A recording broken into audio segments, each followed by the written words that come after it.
se despertar. O avivamento, eu disse para os irmãos que avivamento não é só barulho, não é movimento. Eu não vim aqui para fazer movimento, eu vim aqui para trazer uma palavra para você ficar consciente. Quem sabe Deus vai usar você no movimento, mas você consciente que você está com a vida consagrada para Deus. Glória a Deus. Avivamento é consagrar a vida para Deus, irmão. É fácil você ficar falando isso. Quem é batizado pelo Espírito Santo quer falar mistério? Fala. Se quiser falar mistério, fala.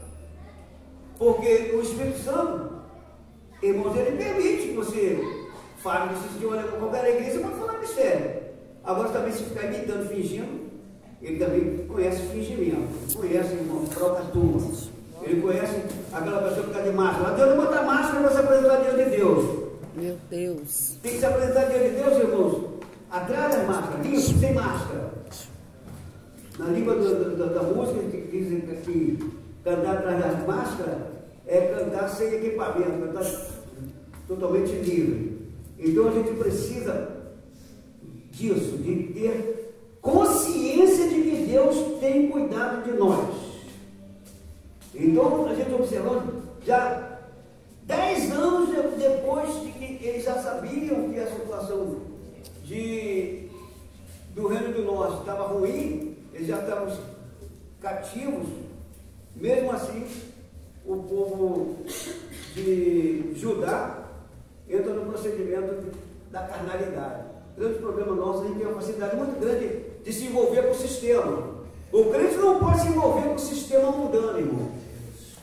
Nós temos que adotarmos uma nova maneira de viver. Está todo mundo fazendo, então você não é todo mundo, você foi chamado para ser diferente. Se não for chamado para fazer, se fosse para fazer igual a todo mundo, não precisava Jesus morrer na cruz, irmão. Deixava todo mundo vivendo do jeito que quisesse. Por que Jesus veio esse mundo? Para nos libertar do poder do pecado e da morte, isso por meio da fé. E a fé, ela vem por meio da palavra. E a palavra tem que ser pregada pelo crente. E o crente, para pregar a palavra, ele tem que estar com a vida consagrada para pregar a palavra. Ou ele pode até pregar sem consagração. Tem muita gente pregando hoje em dia, fazendo mímica de crente, fazendo de conta que é crente, que não é. Está pregando a palavra. Deus tem compromisso com a palavra, mas ele não tem compromisso com aquele que não tem responsabilidade, não. Meu Deus. Meu Deus. Com a palavra ele tem. Então, irmão, mas se você quer realmente que a tua palavra tenha efeito, quer dar testemunho da tua palavra, viva a palavra que você prega. Porque o que causava incômodo, causava impacto nos contemporâneos de Jesus, é ver que Jesus, o que falava, ele cumpria. Então ele não fala como os outros eruditos, os outros mestres. Ele fala com poder. A palavra dele é difícil. Parece que ela vem embrenhando na pessoa, agarra na pessoa, tipo visco. A palavra de Jesus era assim. Então a gente precisa ter esse cuidado. Outra coisa que a gente precisa entender, eu já falei disso aqui, das ações de Deus agir. As ações de Deus se expressam de duas formas. A vontade diretiva, que é a sua vontade plena do seu propósito, o que ele quer que aconteça. Isso aí que Deus quer que aconteça, quando ele quiser fazer acontecer algumas coisas, ninguém vai pedir. Se Deus mandar um anjo, o anjo tem essa questão, irmão. Os anjos que não obedeceram ao sistema do Lúcifer, eles estão lá e só fazem o que Deus manda. Deus mandar eles. Eles queriam vir aqui pregar o evangelho e Deus não permitiu. Sabe por quê? Porque o evangelho tem que ser pregado por quem tem experiência com os humanos. Quem vive os anjos são seres espirituais. Então eles só, se Deus for assim, vai lá e mata todos que estão lá dentro lá, passa a espada no pescoço de todo mundo. Ele não vai nem questionar. Ele sabe que Deus mandou, ele vai vir fazer. Mata todo mundo. Ele sabe, tem criança, tem velho, ele mata todo mundo. Ele não vai ter misericórdia. Os homens já pensam um pouquinho. Você vai mandar você matar todo mundo. Você vai lá subir tua mãe, eu vou falar, minha mãe vou roubar. Não é verdade? Então, Deus não permitiu que os anjos viessem pregar o evangelho. A pregação do evangelho tinha que ser pregada por alguém que tivesse experiência humana. Por isso que Jesus tomou forma humana. Jesus veio a esse mundo com forma humana.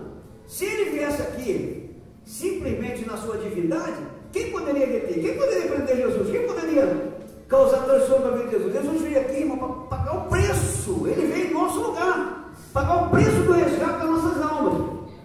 A Bíblia diz que pelo homem, pelo pecado do mundo e pelo pecado Meu Deus.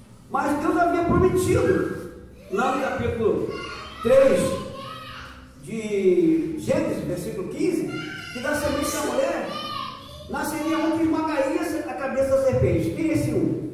Jesus, que nasceu da semente da mulher. Então os irmãos conhecem acerca da encarnação. Foi que o ato que Deus se fez do homem, a natureza divina com a natureza humana, para comunicar aos homens numa linguagem humana a mensagem divina. Então essa é a presença de Jesus, e Ele está em nós, Ele fala através de nós, porque Ele foi, cumpriu a sua obra aqui, cumpriu os propósitos do Pai, mas Ele não nos deixou órfãos. Ele disse que iria e nos enviaria um outro Consolador. João 14,16 vai dizer que Ele enviaria um outro Consolador para que estivesse conosco para sempre. O Espírito Santo está conosco para sempre. Ele só sai do seu coração se você deixar o pecado entrar. Se o pecado entrar no seu coração, o Espírito Santo se retira. Mas se você, mesmo que você pegou, você pedir perdão, se arrepender, pedir perdão, o Espírito Santo reside na sua vida. Então, essa é a vontade absoluta, a vontade diretiva de Deus. E a vontade permissiva é aquilo que Deus permite que aconteça. Ele permite que aconteça, mas não seria a vontade dele. Deus queria que o homem pecasse? Não. Mas Ele arrumou um outro plano para poder libertar o homem, por causa do amor de Deus. Paulo disse em Romanos 5, 8, mas Deus prova o seu amor para conosco, pelo que Cristo morreu por nós, sendo nós ainda pecadores. Então nós somos fruto do amor de Deus, é graça. Que Jesus falou com Nicodemos. Nicodemos era um homem intelectual, Nicodemos era um homem conhecedor da Bíblia, era até mestre entre os judeus, mas no entanto ele ficou perturbado quando ele começou a acompanhar a vida de Jesus e viu que o que Jesus fazia não era coisa de homem comum. Então ele procura Jesus e sabemos que é mestre, filho de Deus, porque ninguém pode fazer esse sinal que tu fazes se Deus não for com ele. O que Jesus falou para ele? Jesus não ficou abajulado como nós ficamos quando alguém vem. E é interessante que as pessoas gostam de abajular as pessoas que estão por cima, né, irmão?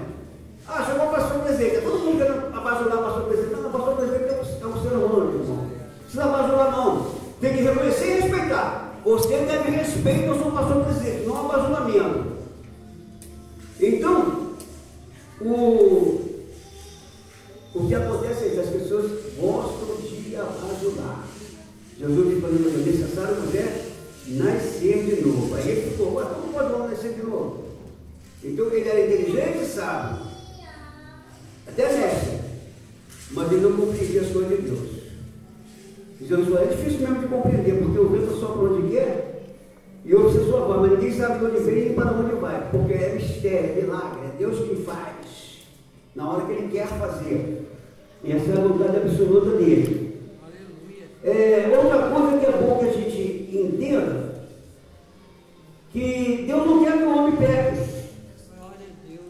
mas Ele permitiu, dando o livre-arbítrio, é a vontade permissiva. Então, Ele não quer, mas Ele permitiu por causa do livre-arbítrio que Ele deixou. Agora, Deus também quer que todos se salvem através de Jesus Cristo, é a vontade diretiva. Entretanto, muitos padecerão por não crerem no Filho unigênito de Deus. Muita gente vai padecer porque não crê. Vai ser até mais do que os que vão se salvar, porque simplesmente as pessoas são defensores do seu próprio desejo, gostam de cuidar dos seus próprios caprichos. Vamos para outro ponto importante aqui, dentro desse tema trazido aqui. Olha só, Deus está pronto para responder o clamor do seu povo. Olha só, Deus está sempre pronto para ouvir a nossa voz, para responder. Agora, muitas das vezes, sabe por que Deus não nos ouve? Porque a gente está pedindo cura simplesmente para o nosso capricho, para os nossos deleites. Nós vimos aqui um pedido de Abacuque, pedindo simplesmente a sua satisfação para exibir a sua glória, a sua fama, não. Ele estava pedindo em favor do povo. Ele queria que o povo fosse sarado, ele queria que o povo fosse avivado, ele queria que o povo fosse arrancado das garras de Satanás. Então Deus tem prazer quando isso acontece com você. Deus vê no seu coração a intenção, Deus sabe a intenção do seu coração. Aleluia. E por meio da palavra ele traz a revelação. Porque a palavra dá testemunho de si mesmo. Em Hebreus capítulo 4, versículo 12, diz que a palavra de Deus é viva e eficaz, mais penetrante do que espada alguma de dois gumes, e penetra até a divisão da alma, dos espíritos, dúvidas e medulas, e é apta para discernir o pensamento e a intenção do coração. Aleluia. Quem tem mais poder do que isso, irmão? Ninguém. É o Senhor que tem esse poder da palavra. Quantas vezes você está você vem no culto, ela tem tira com um pouco, alguém começa a pegar aquela palavra, e a palavra está te incomodando. Mas Deus sabe quem é você, sabe o que está dentro de você, sabe o que você fez antes de vir para cá, sabe o que você fez muito tempo, até antes de você nascer. Então, Ele é extremamente poderoso. É bom que a gente saiba disso. Então, Deus não fará coisa alguma sem antes revelar os seus profetas. Abacuque disse isso no capítulo 3, versículo 7. Deus não fará coisa alguma sem antes trazer revelação por meio dos profetas. Então, se tiver que acontecer alguma coisa aqui, Deus vai trazer a revelação. Agora, se a pessoa crê, sim, se quiser, crê. Mas vai cumprir o que Deus falou. No tempo de Deus vai cumprir. Então, se você tem uma promessa de Deus, irmãos, se você tem certeza que Deus te prometeu, falando mesmo por meio do profeta, você tem direito, irmão, de julgar a mensagem, não julgar o profeta. O profeta sabe que é um vaso de barra, é um vaso frágil, que racha a tua, pode quebrar. Mas a essência é a palavra, é com essa palavra que Deus tem compromisso. Quando Deus fala com alguém, irmão, Deus pode estar no meio de uma multidão, e Deus traz uma palavra para apenas uma pessoa no meio de uma multidão, mas Deus vai fazer ela sentir o impacto da palavra. E ela não vai poder fugir fora, porque é Deus quem faz. Deus sabe, Deus não erra o alvo. Nós erramos. Nossa mão treme, mas a mão de Deus não. Está certinho, ele acerta. Meu Deus, verdade. Outra coisa, o profeta, ele se posicionou diante de Deus. Em Abacuque, vamos ver aqui no versículo 1 do capítulo 2, ele tomando posição diante de Deus.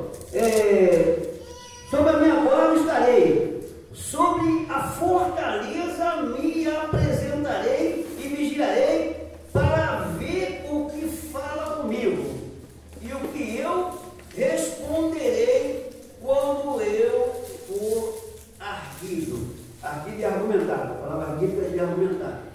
Então você vai falar com Deus e fica atento para saber quando Deus vai falar com você, de que maneira você vai poder responder. Uma coisa é certa, se você estiver duvidando, quem duvida, irmãos, é semelhante às ondas do mar. Vai para um lado, vai para o outro, não tem segurança, não tem direção. Então não podemos duvidar, precisamos acreditar na ação de Deus. Tinha muita coisa que eu vou falar aqui, já tinha pulado aqui, mas eu não vou falar não, para não tomar o tempo, porque sei que o relógio é o nosso amigo. Por que leva relógio? O relógio é para nos orientar. Eu vejo pregadores aí, e às vezes tem até apoio da direção.